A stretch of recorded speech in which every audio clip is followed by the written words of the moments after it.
coming through to this press briefing that is being convened to communicate the positions of the parties that are gathered here. I'm going to read out a statement on behalf of all the parties and whose names we will mention, after which we will then have the parties themselves making remarks.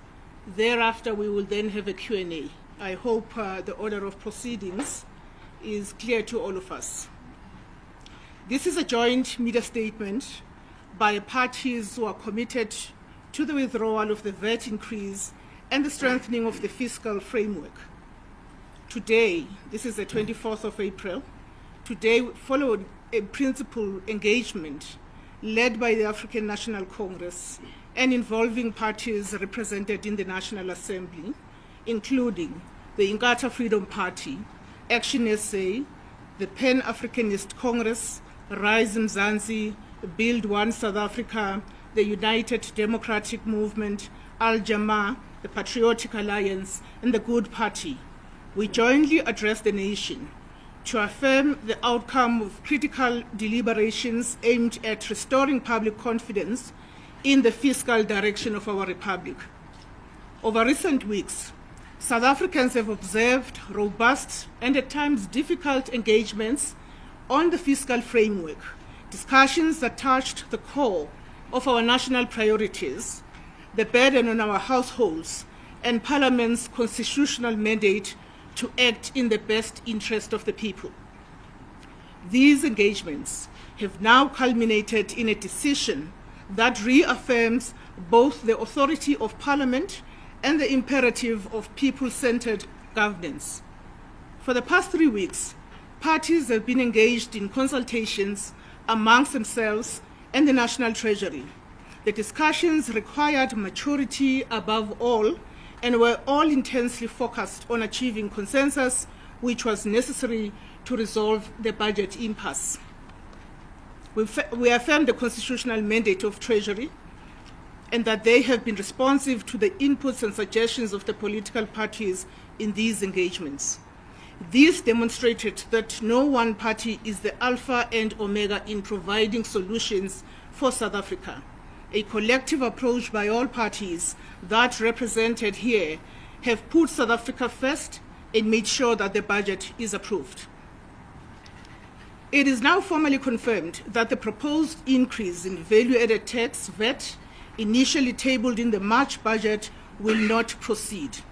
This outcome is a product of sustained, lawful, and transparent engagement reflecting the constitutional supremacy of Parliament as the final authority on public finances. Importantly, this outcome did not arise from expedience, nor as a concession to pressure or populism, but from a shared commitment across party lines that the working class and the poor and all our people cannot be further burdened in this economic climate. It is a decision firmly rooted in the national interest and in the moral clarity demanded by our Constitution. In line with the constitutional powers entrusted to it, the Standing Committee on Finance adopted a report which, 1, rejected the VAT increase proposal, 2, directed the Minister of Finance to table revised proposals within 30 days. This position has earned the support of a parliamentary majority, providing the democratic and legislative legitimacy for a revised fiscal path, one that keeps the people's interests at heart. Furthermore, parties are committed to a government-led expenditure review in order to maximize efficiencies in government spending. The integrity of this process must be underscored. It was Parliament, not the courts, not unelected bodies that led the resolution. This is a reaffirmation of constitutionalism and a victory for a democratic process. We are alive to the urgency that this process now demands from us to support the passing of the money bills and ensure that they are passed. We call on the Finance and Appropriations Committees in Parliament to move with urgency and ensure that the nation has a budget. All parliamentarians must ensure that we pass the bills and act in accordance with the constitutional mandate. As diverse political parties, we are united in our commitment to fiscal responsibility that is neither detached from reality nor blind to inequality.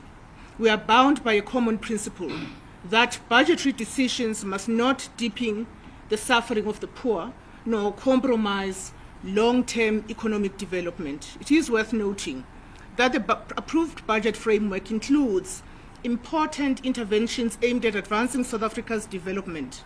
These include increased allocations for transport and logistics, infrastructure, support for dam projects to improve long-term water supply, additional funding to strengthen public health care and safety, and resources to support early childhood development. The framework also enables the extension of social relief of distress grant and opens opportunities within the public service, particularly for young people. Together, these measures reflect a shared commitment to a budget that is responsive to the people, promotes inclusive growth, and upholds the principle of fiscal responsibility. We also affirm that fiscal consolidation must not mean austerity for the vulnerable. Alternatives must preserve the social wage and enable inclusive economic growth. Treasury, in collaboration with Parliament, must continue to ensure sound, equitable, and developmental financing. This is not about claiming credit or asserting ideological dominance.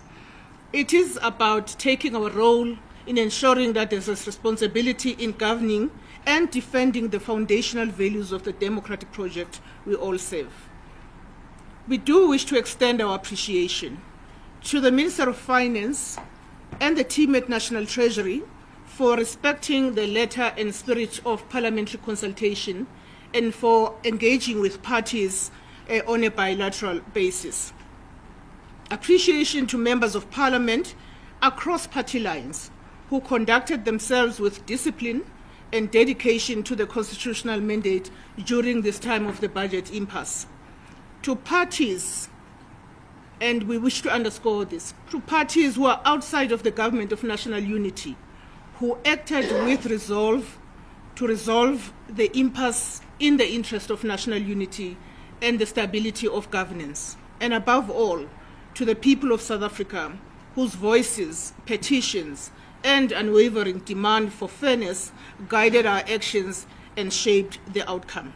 We also recognize all participating parties for honoring the ethos of multi-party democracy, respecting differences, embracing collaboration, and placing the country above power. This is a victory for the people and for democratic institutions. This is not a victory for one single party, nor is it about who claims the loudest voice. This is a people's victory. It is a quiet but profound triumph of democratic institutions, as well as that of Parliament acting in an activist nature, which is expected of a democratic Parliament. The withdrawal of the VAT increase, the reaffirmation of parliamentary oversight, including executive role in implementing, and the recalibration of fiscal priorities together represent a democratic maturity that must be defended and deepened. We recommit ourselves to the path of constructive dialogue, to ethical governance, and to ensuring that public resources uplift our people, stimulate inclusive economic growth, and bring us closer to a truly just and prosperous society. As I conclude, the next steps will include the following. A revised finance bill is expected to be tabled in Parliament. The legislative process that follows will be monitored and shaped by the shared developmental priorities, including shared strides towards inclusive economic growth, as expressed in the statement. We will continue to communicate transparently with the public and stand ready across party lines to ensure that the interests of the people remain the center of our fiscal policy and public governance. We end there. At this point, I'd like to call on the Secretary General of the African National Congress to deliver the message on behalf of the ANC.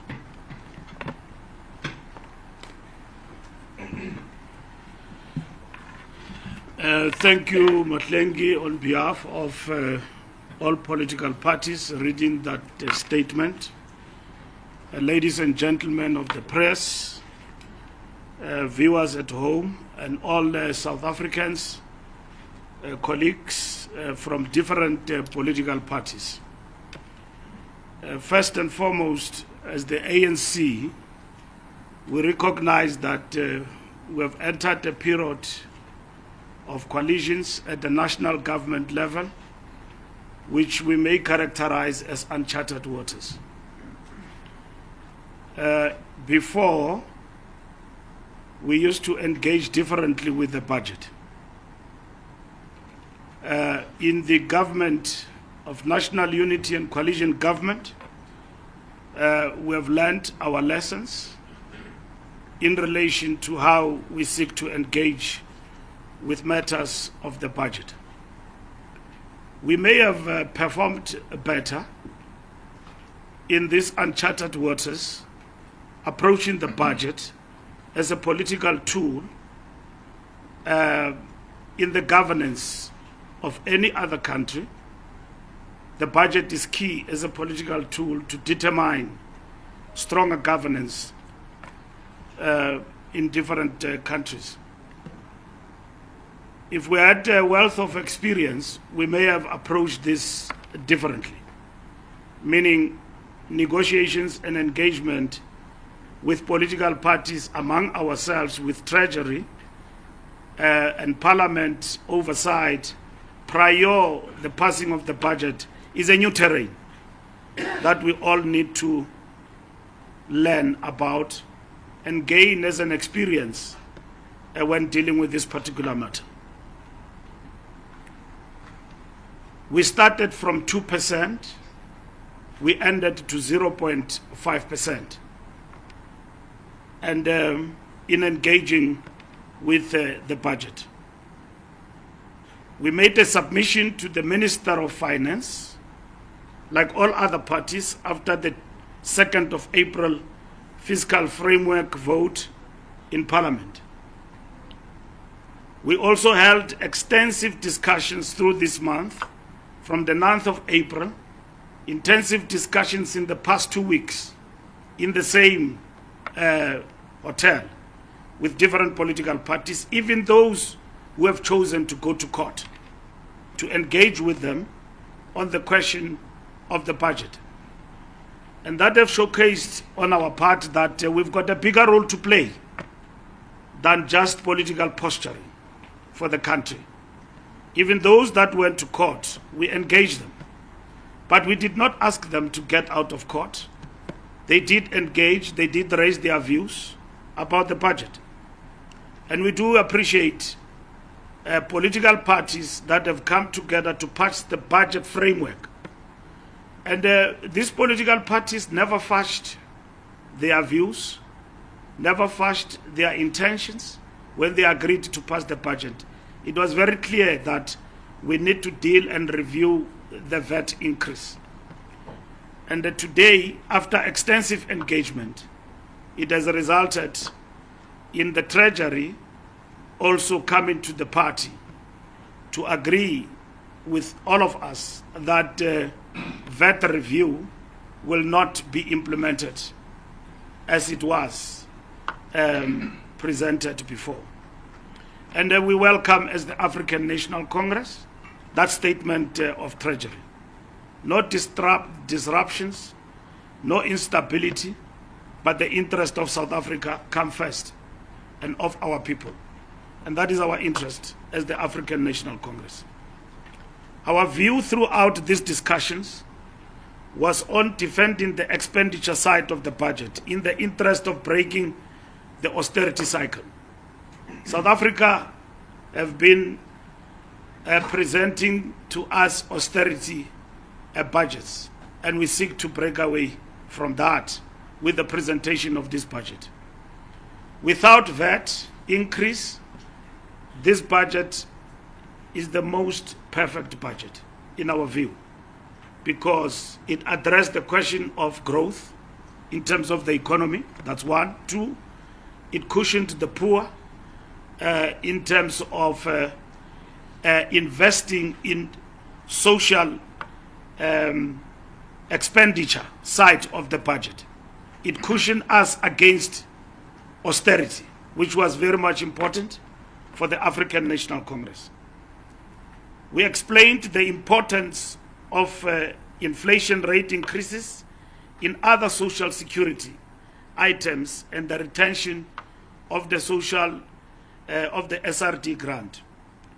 We also pointed out the importance of increased allocations towards frontline services such as education and health to deal with the shortage of teachers and doctors in the public sector. Overall, our viewpoint was that political parties must think of alternatives to the VAT that also sustain the post-austerity cycle reflected in the budget. And this is exactly what has happened, and this is the result that we have actually welcomed here today. What Treasury is telling us is that where will the alternative means come from in terms of the budget? Treasury is addressing that particular point. We need to go backward to reset the button in terms of the budget. We agree with that. Overall, our viewpoint was that we believed then, as we still do, that the minister has the power to initiate and withdraw any changes to the VAT in terms of the VAT Act. Of course, there is a court case that is currently underway, and the courts will decide whether the current wording of Section 7(4) of the VAT Act is constitutional or not, as the DA seeks to suggest. Our approach as the ANC was based on its current interpretation, as granting the minister such powers to initiate or withdraw any changes to tax law by introducing a bill to Parliament. Parliament will then consider such a bill and pass it into law. So this is what we've understood, and we have never understood that this particular process in itself that we have embarked upon, it is a process that is dependent on one political party. It is a process that required conversation among us, and I wish to state as I conclude that the ANC, with all these political parties around here, agreed that we need to persuade, if we are able to find alternative means of funding the budget, the cutting of a VAT increase from the budget. And this week, we concluded those discussions, which started yesterday, and we got a favorable response from the minister that indeed there is a possibility that this could be done, and subsequent to that, a statement was issued to this end. So which means what has happened in terms of this process of engagement have brought us to where we are today, that the VAT increase will be cut from the budget as we reset the budget. I mean, as we reset the button on the budget. So we're very much happy about that process. It basically takes us forward, and it takes South Africa forward. We will engage continuously with political parties with regard to the process of resetting the button on the process of the budget going forward. Thank you very much.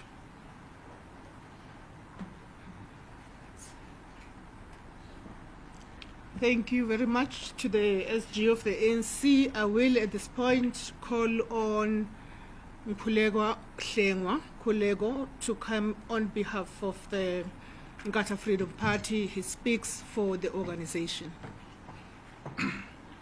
Thank you very much, Ngolosi.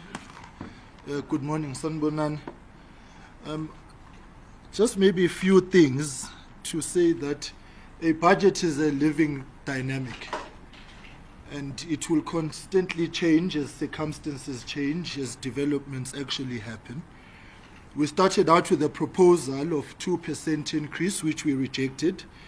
In fact, we reject any VAT increase, but the circumstances presented to us compelled that 0.5 be considered, and that is the premise upon which we moved.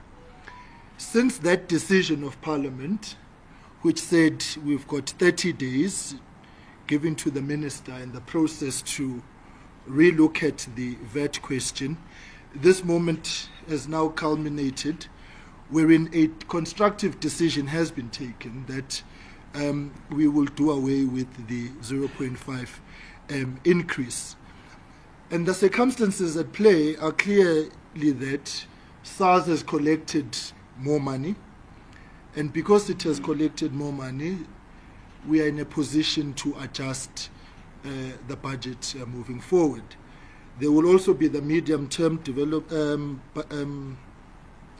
budget policy statement in October, which will further refine the process moving forward. There is urgency in having agility in the budget. But we do want to reject the notion that has been presented by National Treasury in their statement, wherein they say that because of this withdrawal of the VAT, the social security nets will now have to be withdrawn. That is not the outlook we want to embark upon. National Treasury, SARS, and government must continue finding other revenues, streams for income for the budget in order to ensure that we maintain and sustain the social relief packages that are embedded in the budget. This includes the increases to social grants and other related grants. It ensures that the social relief of distress is maintained. It also must ensure that the zero-rated items basket must be expanded in order for the poor to actually continue receiving the relief that they so urgently need. What this moment teaches us, importantly, is that we will have to be a government in constant communication and talking to each other, not past each other. And there is no constructive conversation that's going to take place in a court of law. There is no constructive conversation that is going to reach us at the point of resolving our problems if we continue seeing the kind of big brother syndrome that characterizes some of the behavior that is out there. We believe that we need to return to the negotiating table. We believe that you can't be half pregnant. You can't be in government today and then in opposition tomorrow. Either you are in or you are out for the purposes of consistency within what we do in the budgetary processes and in governing generally, so that we can be in a position to resolve the problems. So we conclude by saying that we welcome this development because initially we had said that the VAT increase was a temporary intervention. It was never meant to be long-term, and the outlook to review was there. And the fact that we have reviewed it even before implementing it speaks to the fact that we have been hard at work trying to find solutions. And that is what we are going to continue doing. What we need to appreciate is that the economy in the country is in dire straits. And moving forward, there will be tough decisions that we have to take. If you look at IMF, amongst others, downgrading or revising downwards, rather, our growth outlook. All those circumstances combined mean that tough decisions lie ahead. But the reality of it is that a budget is a living document, and it has been this collective here that has been able to save the day. And we believe that anybody else who masquerades as the Messiah of this moment outside this collective is wholly misplaced and misguided in terms of what is actually happening. We've been hard at work. And the IFP wants to thank the colleagues for the very difficult and constructive conversations that we have had, and that's what we need to continue doing. We're not going to find our solutions in the courts or in the streets. It's the tough conversations around the table, and today is a victory for South Africans delivered by this collective. Thank you.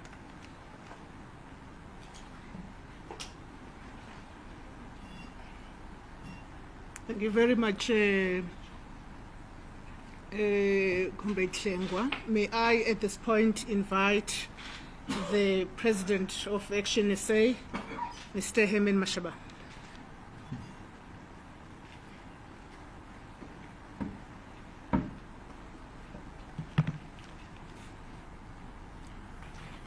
members of the media, leaders of political parties, both inside and outside of the GNU, and most importantly, you fellow South Africans. It gives me great pride to say to you today that the VAT increase is gone, thanks to the collective efforts of parties that engage the ANC in total good faith. As you have already heard, when South Africans wake up on the 1st of May 2025, Workers' Day, they will pay the same for their goods and services as the day before.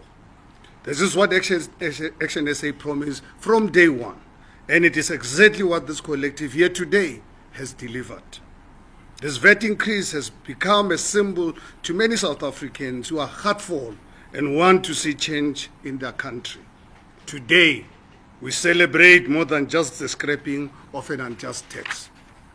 The reversal of the VAT increase is a victory that belongs to you, the people of South Africa, and to our maturing multi-party democracy. Let us celebrate that you denied any political party a majority and the power to determine budget unilaterally. Let us celebrate now that because of this, no one party can impose their will on you, the people of our country. Let us celebrate how you spoke out against the VAT increase, how your voice was heard by the parties gathered here today. It is with humility that I acknowledge this achievement was made possible by the political parties before you today, who acted on their wishes, unlike those within the GNU who merely claim to fight for you. The parties gathered here today have worked together, both inside and outside the GNU, in the best interest of the South African people. However, as the President of Action SA, let me share our unique perspective and role in shaping of these events. As you know, Action SA is not a member of the GNU. We respectfully decline the invitation in favor of being a constructive opposition. We said then, as we say now, that Action SA will lend its support to the government when doing so to save South Africans without holding that back. And we said that would be the point of opposition spear when a tough opposition is required. Over time, Action SA has become increasingly concerned about the unprecedented budget crisis that has developed under the GNU. Even from the opposition benches, it was clear that our national budget was being held hostage by certain parties within the GNU to negotiate about matters that had absolutely nothing to do with the budget. Action SA respects the rights of parties in the GNU to negotiate. This is, after all, a cornerstone of a healthy coalition. However, one thing must be made clear. At no point can South Africans or their democratic institution be asked to pay for cheap political point-scoring aspirations. As the famous African proverb says, when the elephant fights, it is the grass that suffers. The uncertainty of this budget crisis took place at a time when our markets were already reacting to tariff imposed against our country, while municipalities were meant to be consulting citizens about how budgets would be used for their service delivery. From day one, Action SA's decision to intervene was based on resolving this crisis and removing the VAT increase and no other consideration. There have been no discussion about joining the GNU. There have been no position promised to Action SA. There have been no position sought by Action SA, and that's important to note. When engaged by the ANC's negotiating team, Action SA agreed to end the budget crisis by supporting the fiscal framework in Parliament with the strict condition that the VAT increase must be removed. On this was not negotiable. As ventilated in court papers on Tuesday, the VAT Act of 1991 prescribed that VAT would increase on the 1st of May 2025, irrespective of what transpired in Parliament. This was never a dispute. Parliament effectively had two choices to avoid this. Either amend the framework as proposed by the DA, EFF and MK. That would have set the already delayed budget back months with the imminent 1 May VAT increase, or alternatively, pass the framework and work alongside other parties to find revenue alternatives to the 13.5 billion arising from the 0.5% VAT decrease. Action SA chose the latter as the only pragmatic option to prevent a 1 May VAT increase, and today that decision has proven to be correct. It was our Member of Parliament, Mr. Alan Besley, who raised the condition for VAT reversal to be placed upon our support for the fiscal framework, which was ultimately adopted by Parliament. In simple terms, Action SA rejected the budget as long as the VAT increase remained in place. Today, our position has been vindicated. Despite this, what follows was a deliberate and well-funded misinformation campaign that misled you, the South African people, falsely claiming that Action had supported a VAT increase.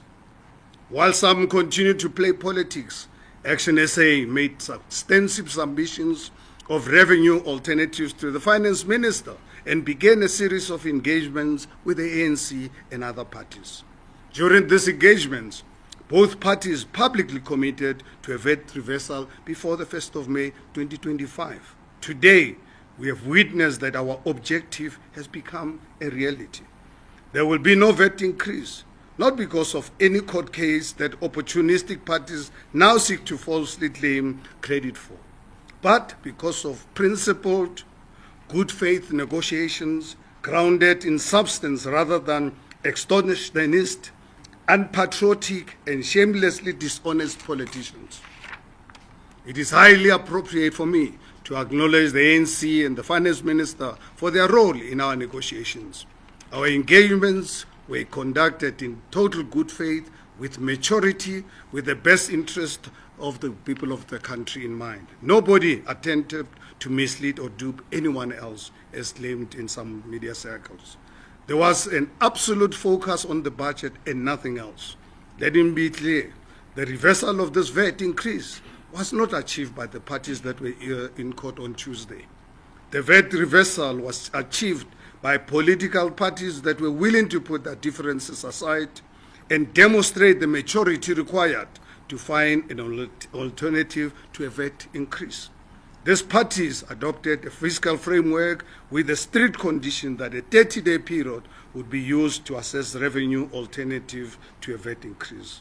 During this period, we actively participated in submitting alternatives around which engagements were held to explore their viability. The announcement by the Minister this morning and this press conference takes place within the context of that process. It is indeed quite bizarre that opposition parties outside the GNU had to step in and negotiate what a particular political party inside the GNU preferred to pursue through the courts. What bizarre. That is a matter for the GNU to address, not a concern for Action SA. Ultimately, the coalition future of South Africa is based upon political parties with majorities having to work together to achieve positive outcomes for the South African people.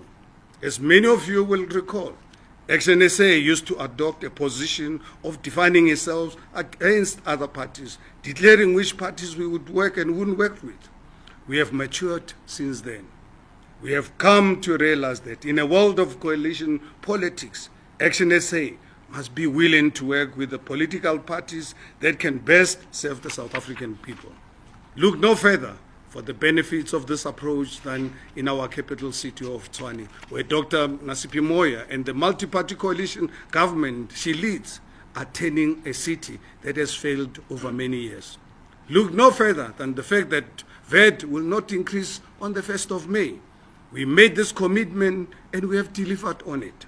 The reality is that Action SA has achieved more with its 6 seats outside the GNU than much larger parties that have achieved while fighting their own government at the expense of the South African people. Ladies and gentlemen, many of you will know that my grandfather played a critical role and significant role in my upbringing following the death of my father when I was just 2 years old. You have likely heard me share this many times, how he taught me to listen what people say but to trust what they actually do. It is in the spirit that I can now account to the South African people. First, Action SA stood unwavering in its opposition to the VAT increase from the moment it was announced. Second, Action SA made a commitment to the South African people against all odds that would work to stop VAT increase on the 1st of May. Working with these parties, Action SA has delivered on this commitment. And I'd really like to thank the South African people who were prepared to listen to reason and really listen to sensation. Thank you very much.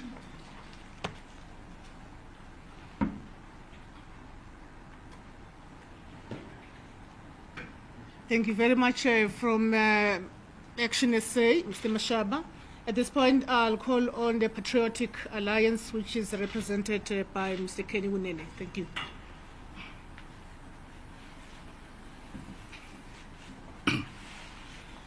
I'll be very short. I think Mr. Mashaba has taken some of my time.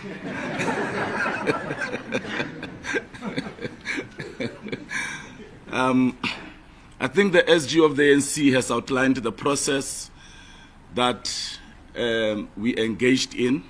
The Patriotic Alliance is part of the GNU, and we operate within the GNU. We rejected the VAT increase from the beginning, and we deliberated with our partners within the GNU. We want to also put our position on what Leader Hlengwa said of the IFP on the statement by Treasury. I am not going to go too deep into the process, but I must say that NCC, Action SA, and BOSA negotiated in good faith. They did not try to extort the GNU.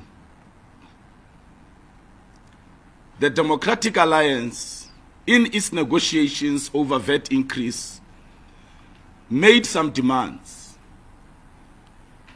The Democratic Alliance indicated that they will vote for the VAT increase if a certain port was privatized, if the NHI was removed, if the Bella Act was removed. So the DA was going to vote for VAT increase had the ANC and the GNU parties agreed to be extorted by them. So when the extortionists could not get their way, they ran to the courts. So the DA has no moral authority to claim victory for the removal of the VAT increase. They were outside of the process of engagement. The parties that are sitting here can take credit, and South Africans. The ANC and the Ministry of Finance listened to the engagements that happened at the beginning, and Treasury reduced VAT from 2% to 0.5%. That was because of the engagements within the GNU and the parties outside of the GNU. Further deliberations happened, and these parties persuaded the Ministry of Finance and Treasury to consider alternative means of making up for the shortfall. So the Democratic Alliance waking up this morning after seeing the statement of the minister and claiming victory is quite hypocritical, because they have never rejected the VAT increase at the beginning. Instead, they tried to use it to privatize what South Africans own. They tried to use it to get positions in the GNU. They tried to use it to change what Parliament has already resolved on. So a party of extortionists has failed to serve South Africans on a very important matter of national interest. So South Africans, don't be misled. We saw this morning that the Western Cape was full of posters and boards claiming victory. That court process is not done. The court have not dictated to these parties or to the GNU to remove VAT. Therefore, they cannot claim victory. We appreciate that the Ministry of Finance have had the parties that are gathered here. They've understood that we serve constituencies, and they've understood that our concerns emanate from the mandate that we're given by our different constituencies, and therefore removed the VAT. I will end here, and thank you very much to Action SA, to BOSA, to NCC. We cannot underscore their willingness to negotiate and to vote for the fiscal framework, although they were outside of the GNU. It shows that they understand that national interests are more important than party political points. I thank you very much, and thank you to the SG for leading these negotiations very impartial, with an ear to even some of us. The Patriotic Alliance remain committed to the GNU, and we hope to see a different face, a different composition of the GNU in the future. Thank you very much.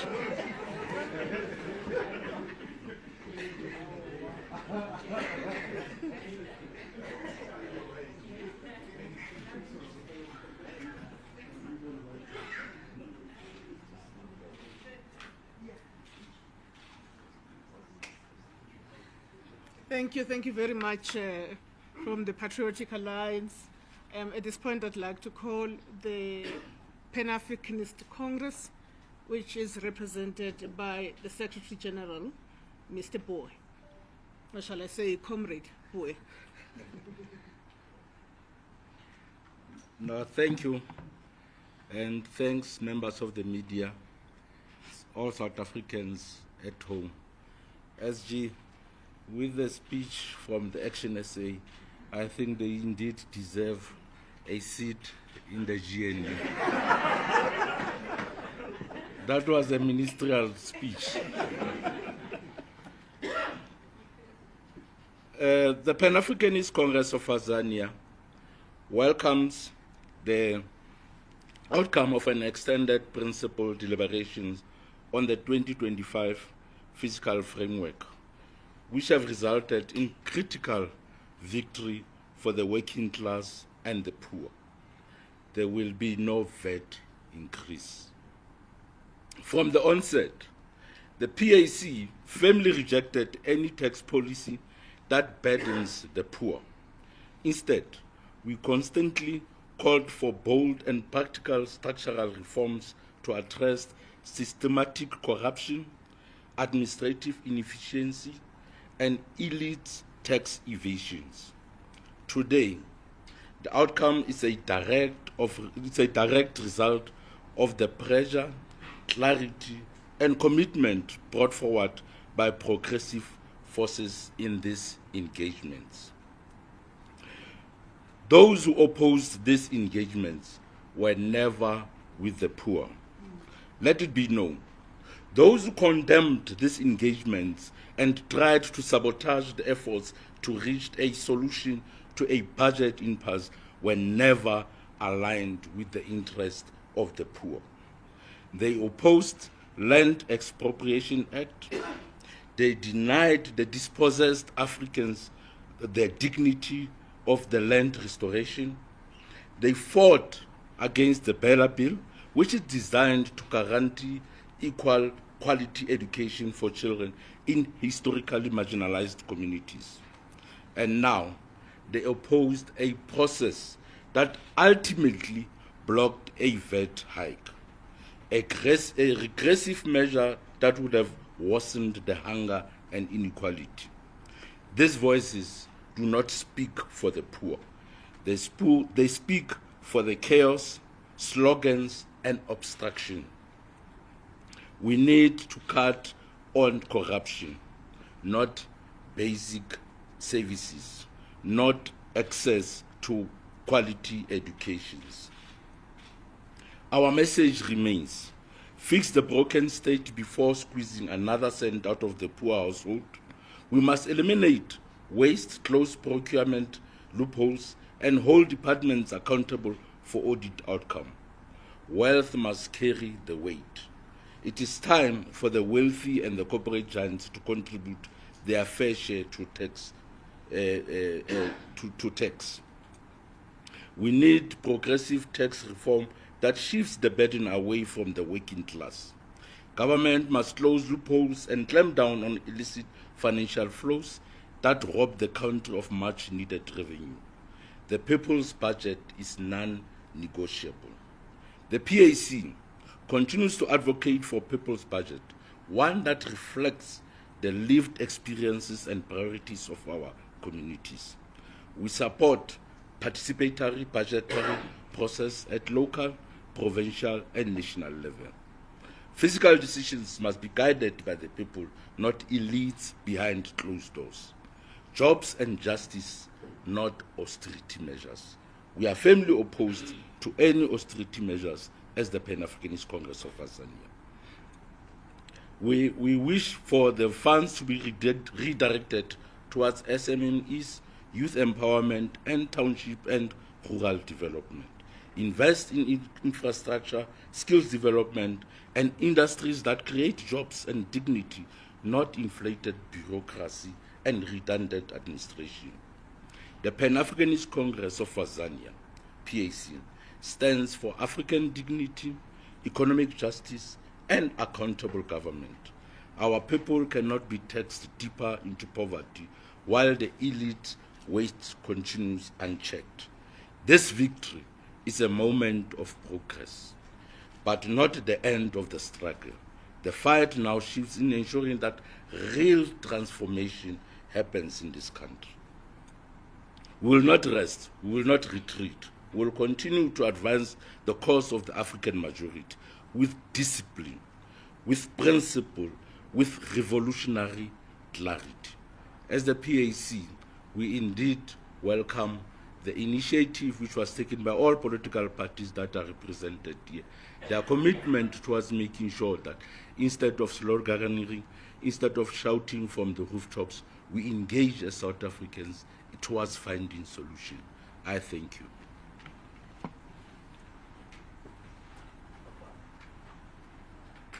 Thank you very much. From the Pan-Africanist Congress of Azania. I will at this point call Ms. Patricia DeLille to reflect on behalf of the Good Party. Sorry, that's fine. Good morning, and thank you for the opportunity. I want to start by making an appeal to the Fourth Estate. Some misguided reporter this morning said that South Africa must thank the Blue Party for going to court and stopping that. We must get the independence of the Fourth Estate to be respected. Certainly people are entitled to their opinions, but they're not entitled to their own facts. Because the fact is, what we are witnessing here today is a budget victory through principled negotiations and political maturity. And so we must make an appeal that we keep that balance, because the truth will always survive. We can't continue to be supporting this lies, even in terms of the performance of the government of national unity. We see reports as if some of these things by achievement by some of these ministers is new, when in fact, go and check the facts, you will see that ministers before that started these processes. And it was not just because some new minister come in from the GNU. The lies must stop. The reporting of lies must stop. We appeal for that balance. Let me get to the budget victory for all the parties here today. These are the parties representing the poor, because we are sitting here as the majority vote in Parliament, not pretending to represent the poor. So the Good Party welcomes the withdrawal of the 5% VAT hike, and as a party we have actively and constructively participated in the process of finding a solution. And throughout the process, we acted in good faith, with a clear focus to safeguard the poor, the critical social spending, to make sure that we continue with the social distress of relief grant, and that we continue to invest in infrastructure. So we welcome the fact that Parliament's resolution to adopt the fiscal framework, along with the recommendation that the Minister of Finance urgently review the proposed VAT increase, that has brought us here today, and implemented it with urgency. And this recommendation and the outcome of that, it is rooted in principled negotiations by all of us sitting here today. And let us all be clear that this is also not a result of litigation or political grandstanding. It is a result of us all here today present putting our country first. So I hope that as we leave here today, and as our political and as our democracy mature, that the lesson that we've learned out of this is that we must at all times put the people of South Africa first and not our political parties. So I want to commend all the political parties present here today. The past 3 weeks, we have been actively, all of us, engaged with the ANC. And the ANC have listened to all of us. We have made written proposals that were considered. So it is a joint and collective effort of collaboration with and amongst all of the parties here today. So thank you, and may God bless you. Thank you, Auntie Pat. I must bless you also.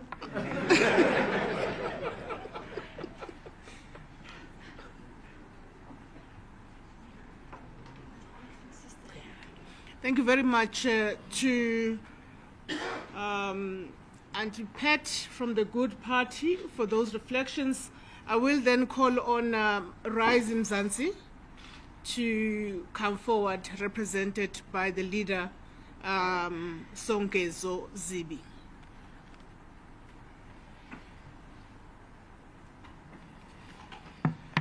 Thank you very much, and good morning.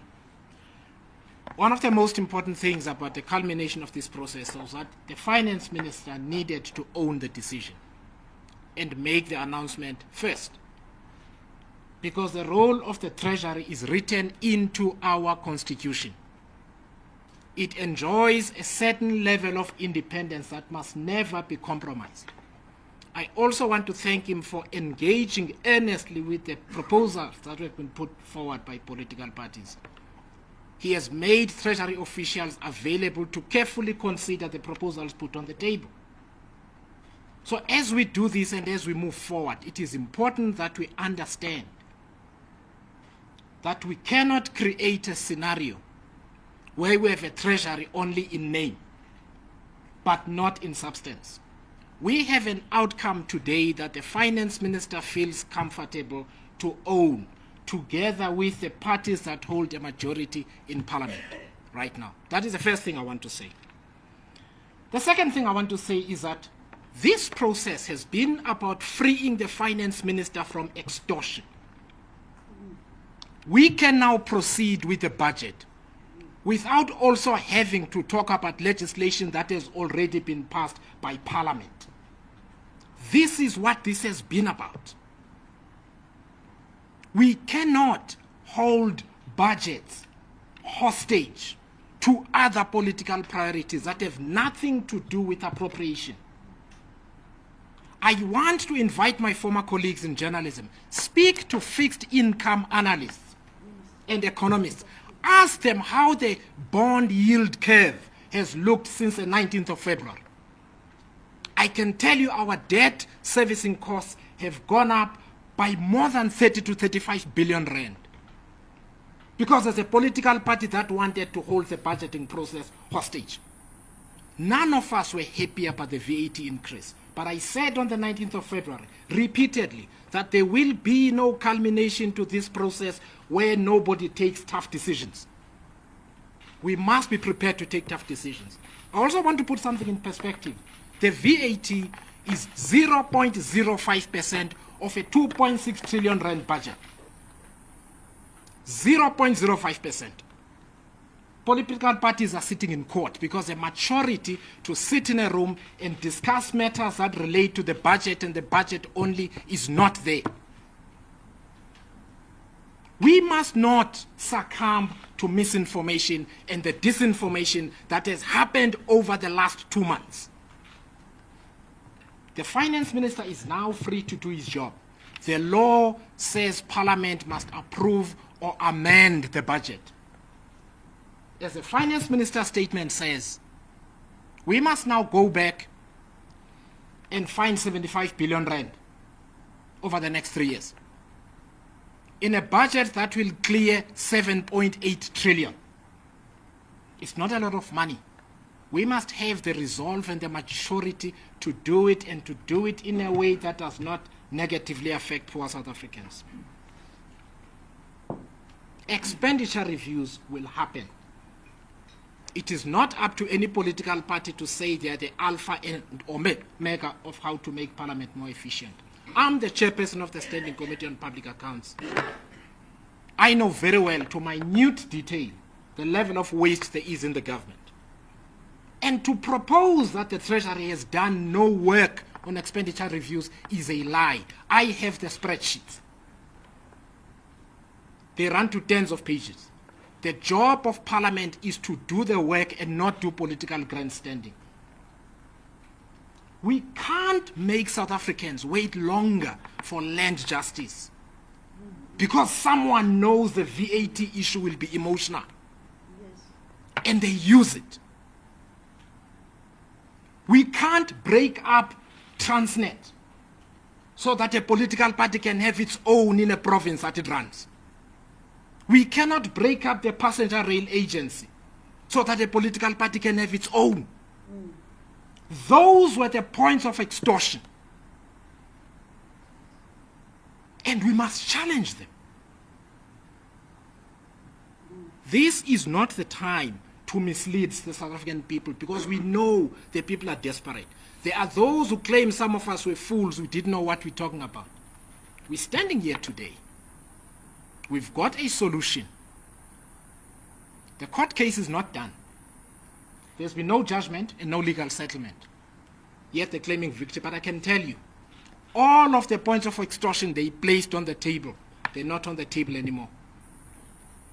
If anybody wants to reverse legislation, they must earn a majority, amend the legislation, take it back to Parliament, and win that amendment to the legislation, following consultations with South Africans, so that you can look them in the eye and tell them why they must wait longer for justice to be delivered.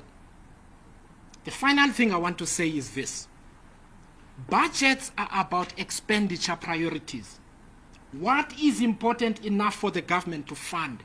Please go and ask those political parties that have had a lot to say what it is that their priorities wanted in this budget. They have never said so. Never. Yet some of us, we've said we want South Africans to be able to get onto trains that are safe, that have got air conditioning, and cost 40% of what they pay on taxes. We marched with unemployed doctors so that they can get jobs. That's provided for in this budget. We campaigned on food security and extending water to many rural communities. There's 423 billion rand over 3 years in this budget. None of them have spoken about what their policy and expenditure priorities are, because they find it easier to run and campaign on an issue than to solve the problem. Difficult days still lie ahead. There are still difficult days lying ahead, because we must still clean up the government. We must eliminate waste. We must hold the corrupt accountable, some of whom are in parliament. It's going to be difficult days ahead. But I think it's become clear who's got the maturity to be in the room when tough decisions have to be taken and who's not. Thank you.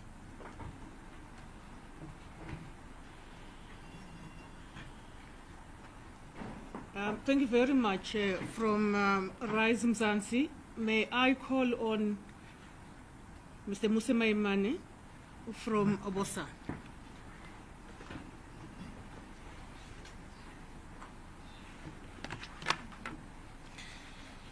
Bagaitsu dumelang. And I want to say, now that the decision to remove VAT has been taken, it would be amiss of me not to wish South Africans a happy Freedom Day. Let me thank the parties that are represented here. Speak to South Africans. The day of the budget vote, the question that was put before the House was not whether you want VAT or you don't want VAT. Whilst VAT is an important component of the budget, the question that was put before South Africans is, do you want a fiscal framework that, whilst it may include VAT and it is going to be adjusted, you want a fiscal framework that will focus on education, that will focus on safety, that will ensure that we have a growing economy. We faced a tough decision as Build One South Africa. We had to stand up before the people of South Africa and say, to reject one component and ignore what is a basket of services that are put in the budget to shield poor South Africans. Shielding poor South Africans isn't just a question of zero rating items.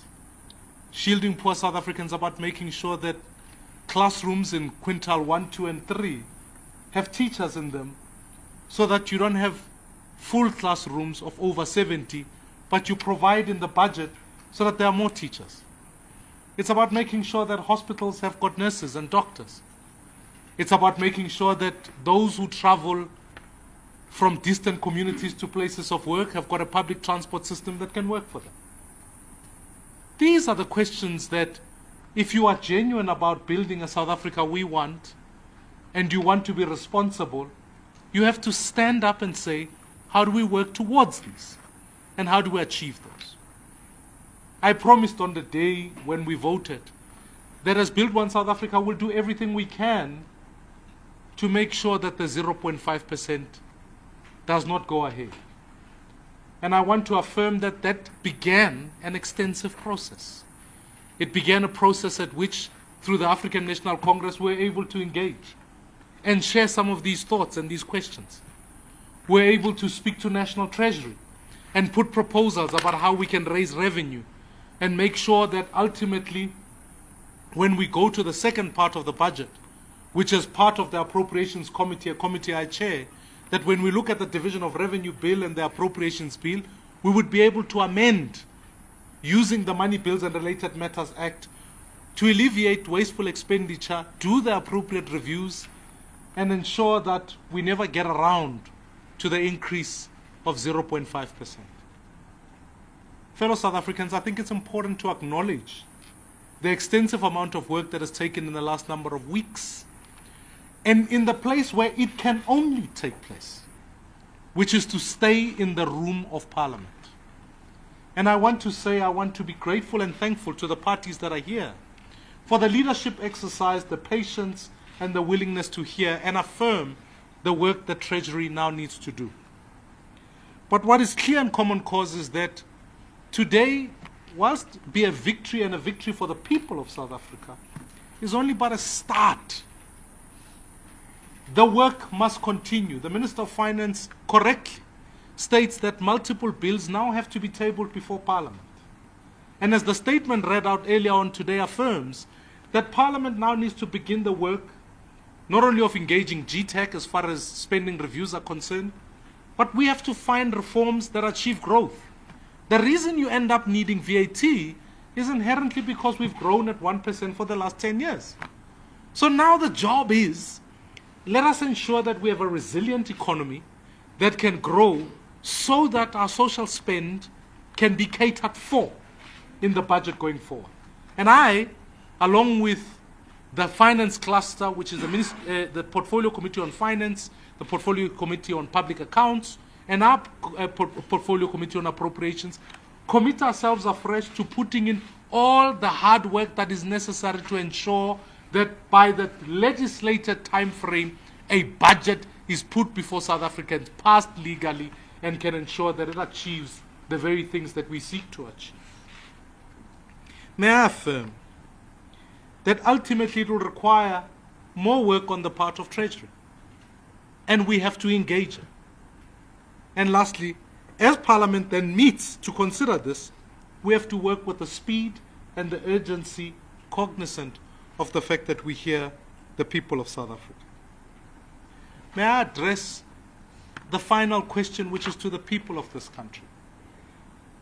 Many people have been, as would, placing on social media various things about how their respective companies have sent them letters telling them that VAT is going up.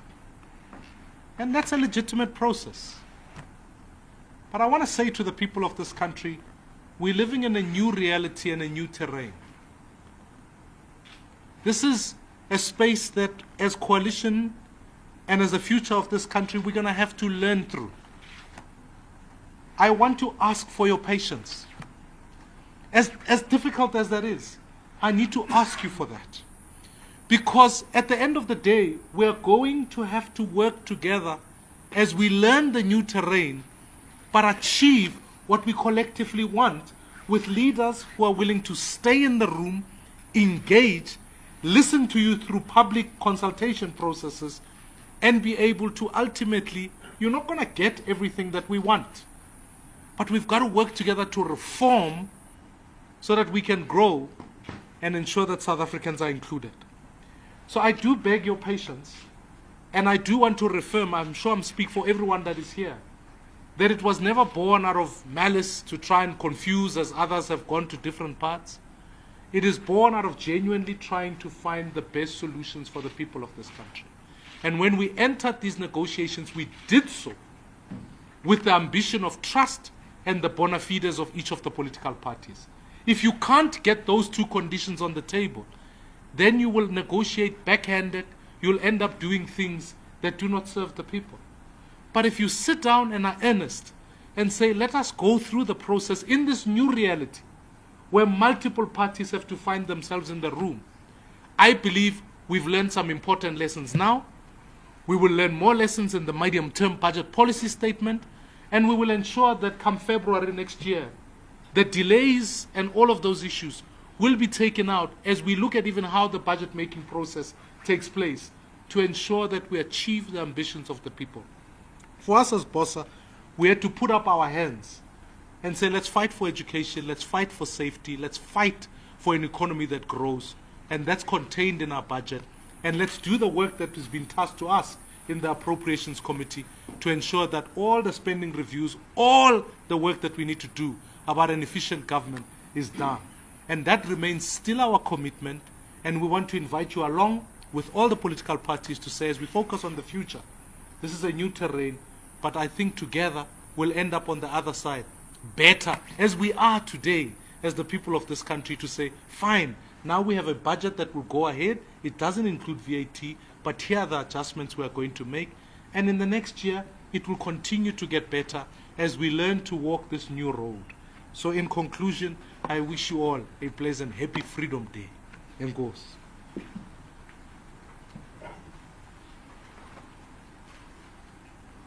Thank you very much to Musima Imani. I'd like to invite the Al Jamaa party to Mr. Hendricks to address the media. Good morning, Assalamu alaikum.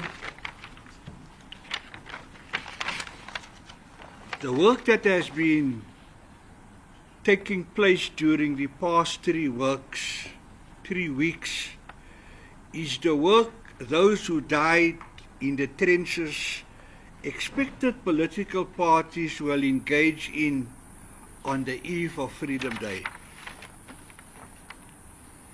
The 2025 fiscal framework of the 7th Parliament captured the imagination of Al Jamaa as it moved away from austerity measures and started to focus on frontline services like more doctors, more dams, more bridges, and a cherry on the top, an above inflation increase for social grant recipients, including older persons, and child support grants, and grants for people with disabilities. Al Jamaa considered these small changes revolutionary while we have slow economic growth. Parliament has timelines, and delay passing the framework would have caused for me as Deputy Minister of Social Development anxiety amongst 45% of the country dependent on social grants. So Al Jamaa wanted to help remove that anxiety. We supported the fiscal framework because it had an escape route of 30 days, which Parliament granted to address 2 concerns Al Jamaa had with this framework.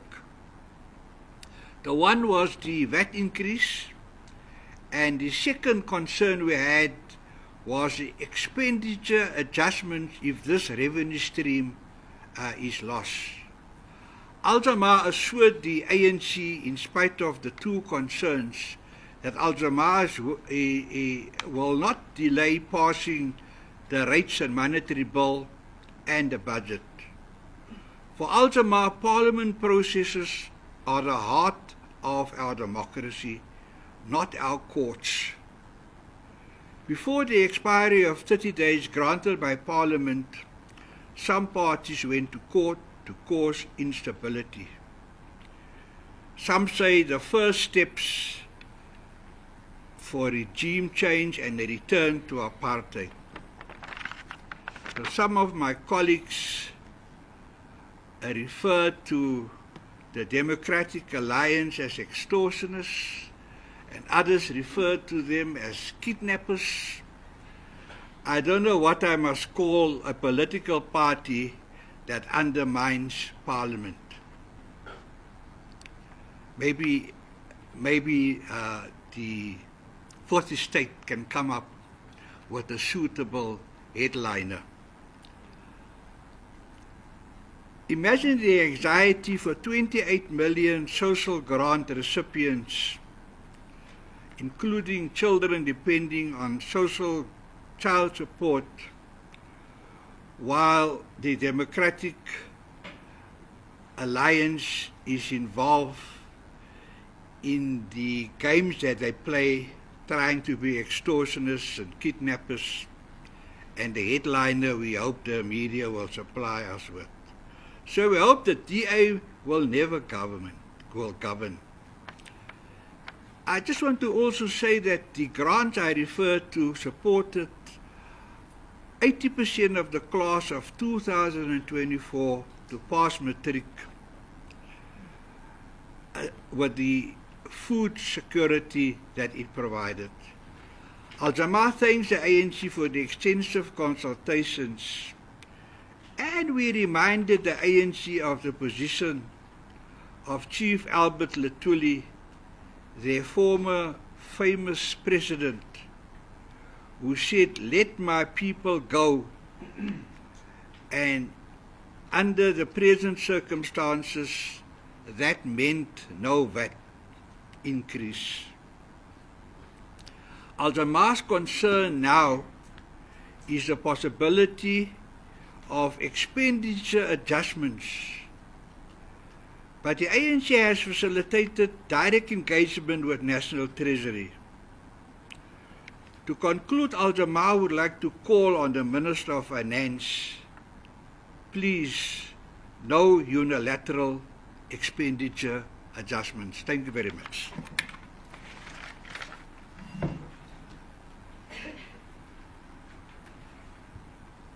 Thank you very much from Al-Jamaah. I think I am left with two organizations. I ask members of the media to bear with us.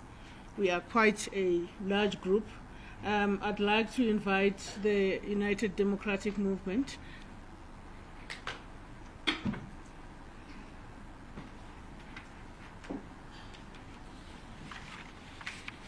Thank you very much, Chairperson of the session, Bendisho Buslibel. Buslibel basiphetha amajoni pha sawuse sikudubule. On behalf of the Deputy Minister of Defense and the President of the UDM, General Holomisa, the UDM welcomes the National Treasury's decision to scrap the VAT increase. And we are satisfied that the GNU has taken this bold step after careful and long collaboration to ensure that we put the poor masses of South Africa first. And this is a call that we are glad the Minister of Finance has heeded. I wish to state that contrary to the populist statements that are out there, the UDM did not support the proposed 0.5% VAT hike. Instead, the UDM supported the 2025-2026 budget fiscal framework, which then meant that it is on condition that the Minister of Finance explores the alternative revenue proposals that are at bay and were submitted by various political parties. In line with this, we must actually mention that we submitted to the Standing Committee of Finance specifically on paragraph 6.29 that we are asking for the review of all of these measures. We must state to South Africans that a state without a budget, unfortunately, is a doomed state. My colleagues that are standing here have already mentioned this at length, but it should be emphasized that without a budget or a fiscal framework, the government definitely means that it will be shutting down. There will be no department that can legally spend on any of the procurement plans they have in place. Furthermore, it means that the salaries of the public servants, meaning the teachers, the nurses, the soldiers, the police, are not going to be paid, meaning that government would actually come down to a halt. Constitutionally, it means that we would be in crisis. The Constitution, supported by the PFMA, mentions and states that no funds may be withdrawn from the National Revenue Fund without the consultation of the legislation and without the approved budget. Unfortunately, it means that all government operations would become unlawful, an issue that the UDM does not support completely. It would mean that there is a collapse of service delivery, even extending to grants, SASSA grants, as well as NSFAS. It would mean that emergency response units, such as your SAPS, healthcare, all come to a halt. And this would ultimately lead to a political fallout, where it means that there is a vote of no confidence in the government of the GNU, effectively invoking Section 216 of the Constitution. I must state that no political party or single political party can claim victory over this specific milestone. It is a win for the people of South Africa who deployed us to govern in the government of national unity and advance their interests. I must also state the government of national unity is not a convenience, but a contract with the people of South Africa, who declared through a vote that they do not wish to be governed by a one-party government. As such, this is a warning to all of those Beyoncés of the GNU that we will not tolerate le Beyonce bayenzayo. We will not tolerate these Nicodemus tendencies that they are doing, your at night, behamba bekhupha statements. If you want to be in the GNU, govern. But if you do not want to be in the GNU, the opposition benches are very much open for all of those who do not wish to be in the government of national unity. Because this opposition is not necessarily the first instance. They started with the Bella Bill. They followed with the Land Expropriation Without Compensation Act, knowing very well that the parameters are given for certain exclusions. And they went further on to now stand and oppose the fiscal framework, knowing very well that this specific VAT hike was one of the measures that was one of the line items that were going to be deliberated on very much. So we will not allow le Beyonce bayenzayo. If bafuna uqhwexwa ebusuku mabambe baye kwi-opposition benches instead of babakhupha statements at night. We are standing here as the UDM affirming to South Africans that sinimele ebuhulumenteni, and we will forever advance your interests, and specifically the interests of the poor. That is why we voted against the budget, the VAT hike. And we voted specifically to put a framework into place, because a government without a framework or a fiscal framework is a doomed state. Thank you very much.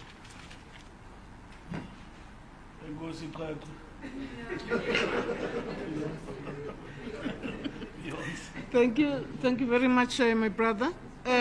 Without ado, and last but not least, I'd like to call the National Coloured Congress to come to the fore and address members of the media. Thank you, Madam Chairperson. The NCC is not part of the GNU, but when called in the interest of the poor in the country, the NCC decided to join.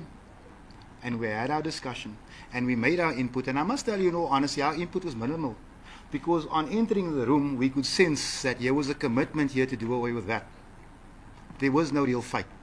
I want to applaud every one of the 11 parties here today, and I want to say thank you on behalf of the poor people of this country.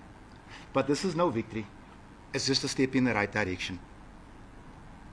We'll start winning when we start reducing that. That's the day we pop champagne, SG. I want to ask the media to please remember, people like Ashley Kriel and Solomon Mshlango died so that you could be our watchdogs. When I say our, I mean all of us. When I switched my television on this morning, I was nauseated, because a party that is part of the GNU was claiming a VAT victory despite the fact that there was no court ruling. As if our 3 weeks of hard talks and disagreements meant nothing. Our people died so that white people would never again talk down to us or belittle us. Today the media allowed them to. As if us, people of color, standing right here in front of you, our IQ, our intellect, our ability was challenged on TV. The Democratic Alliance played no part in this. This was our work. This was us coming together saying, let us put our differences aside and understand why we are here. The media needs to tell John Steenhuisen that I doubt that he's smart enough to be a strategist, and Alan Zille is too old to be a diva. Because I remember a very famous DA member once saying, what is bad for the country is good for the DA. These people create crisis because they expect all people of color to be stupid.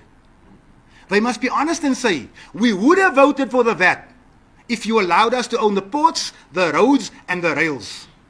If you allowed us to turn the Western Cape into a bigger version of Oranje, we would have no problem with a 0.5% VAT increase. If you had allowed us to keep your children caught up in gutter education, we would have voted for the VAT increase. If we had allowed us to hold on to your stolen land, we would have voted for the VAT increase. I wish Helen Zille's surgeon would inject some truth into that Botox, because nothing but lies comes out of that mouth. This right here was an issue of this country's very security. Our lives were at stake. But you see, white supremacy thinks nothing of playing with the lives of the poor. We stand here with major differences. I have very little in common with Rise Mzansi. I have very little in common with Bosa. But today, they are our comrades. We can't be full-time opposition. There are days when you have to work together. The Democratic Alliance chooses to be an opposition within a government, however that might make sense. The NCC is proud to have done a service to South Africa today. And we look forward to doing many more. Thank you.